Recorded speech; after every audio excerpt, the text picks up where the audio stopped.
ان الدین عند اللہ الاسلام۔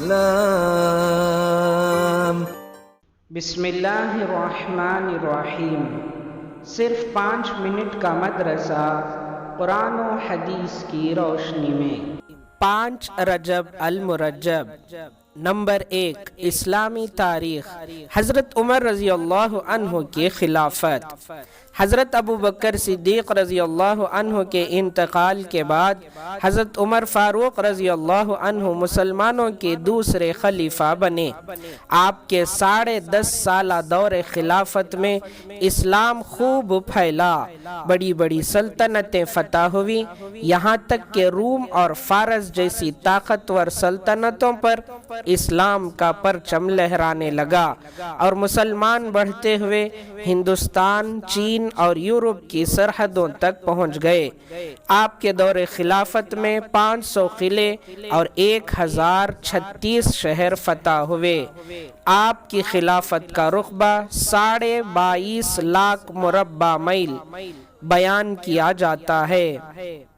آپ کی فراست و دانائی اور ملکی انتظام اور فتوحات کو دیکھ کر ایک مشہور مستشرق مسٹر جیون کہتا ہے کہ اگر فاروق اعظم کی مزید 10 سال خلافت قائم رہتی تو پوری دنیا میں اسلام کے علاوہ کوئی دوسرا مذہب نہیں ہوتا۔ حضرت عمر رضی اللہ عنہ کی خلافت بعد کے حکام اور خلفاء کے لیے ایک مثالی نمونہ ہے۔ نماز فجر میں فیروز نامی عیسائی نے 26 ذی الحجہ آپ کو شدید زخمی کر دیا، جس کے 3 دن کے بعد آپ کی شہادت ہو گئی۔ محرم الحرام کی پہلی تاریخ کو حضرت صہیب رضی اللہ عنہ نے آپ کی نماز جنازہ پڑھائی اور روض اقدس میں تدفین ہوئی۔ نمبر 2، اللہ کی قدرت، مور کی خوبصورتی۔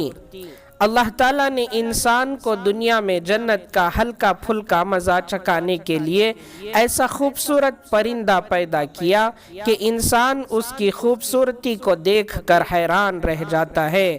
چنانچہ مور ایک ایسا پرندہ ہے جس کی دم کی پروں کو اللہ تعالیٰ نے بہت ہی خوبصورت بنایا۔ اللہ تعالیٰ نے مور کو اپنی دم پھیلانے کی صلاحیت دی ہے۔ جب وہ اسے پھیلاتا ہے اور دھوپ کی وجہ سے وہ چمکتی ہے تو ایسا محسوس ہوتا ہے کہ اس کی دم پر سینکڑوں نیلم کے پھول لگے ہوئے ہیں۔ یہ اللہ تعالیٰ کی قدرت کا ایک نمونہ ہے۔ نمبر 3، ایک فرض کے بارے میں، صبح کی نماز ادا کرنے پر حفاظت کا ذمہ۔ رسول اللہ صلی اللہ علیہ وسلم نے فرمایا، جس نے صبح یعنی فجر کی نماز ادا کی وہ اللہ کی حفاظت میں ہے۔ مسلم۔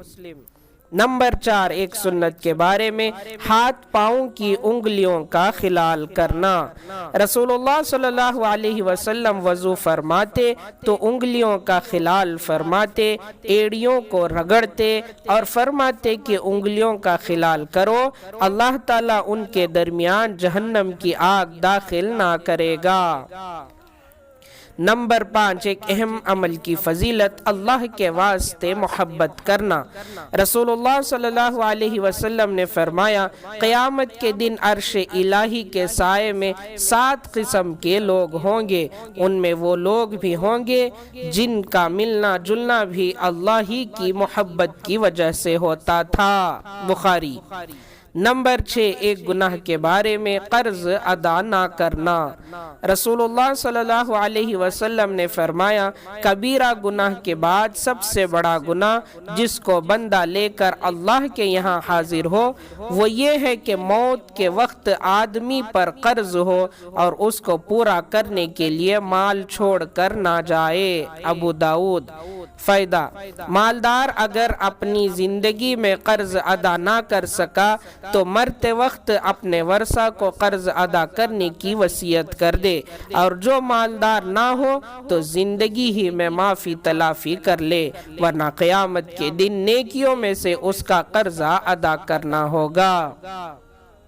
نمبر 7 دنیا کے بارے میں مال کی حالت۔ رسول اللہ صلی اللہ علیہ وسلم نے فرمایا اس وقت تک قیامت نہیں آئے گی جب تک تمہارے اندر مال کی اتنی کثرت نہ ہو جائے کہ وہ بہنے لگے، یہاں تک کہ مال والے آدمی کو اس بات پر رنج و غم ہوگا کہ اس سے کون صدقہ قبول کرے گا۔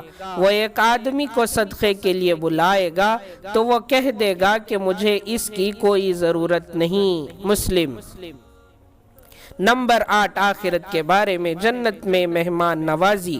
قرآن میں اللہ تعالیٰ فرماتا ہے بے شک جو لوگ ایمان لائے اور نیک کام کیے ان کی مہمانی کے لیے فردوس کے باغ ہوں گے، وہ ان میں ہمیشہ رہیں گے اور وہ وہاں سے کہیں جانا نہیں چاہیں گے۔ سورہ کہف آیت نمبر 107 اور 108۔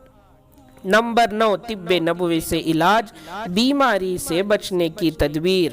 رسول اللہ صلی اللہ علیہ وسلم نے فرمایا جب تمہارے برتن میں مکھی گر پڑے تو اس کو پہلے پوری طرح ڈبا دو، پھر نکال کر پھینکو، کیونکہ اس کے ایک پر میں شفا ہے تو دوسری میں بیماری ہے۔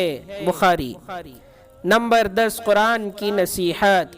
قرآن میں اللہ تعالیٰ فرماتا ہے کیا تم دوسروں کو نیکی کی نصیحت کرتے ہو اور اپنے آپ کو بھول جاتے ہو حالانکہ تم کتاب کی تلاوت بھی کرتے رہتے ہو، بس ایسا کیوں کرتے ہو؟ کیا تم اتنا بھی نہیں سمجھتے؟ سورہ بقرہ آیت نمبر 44۔ اللہ تعالیٰ ہم تمام کو عمل کرنے کی توفیق عطا فرمائے۔ سبحان اللہ و بحمدہ، سبحانک اللہم و بحمدک، ونشہد ان لا الہ الا انت، نستغفرک و نتوب الیک۔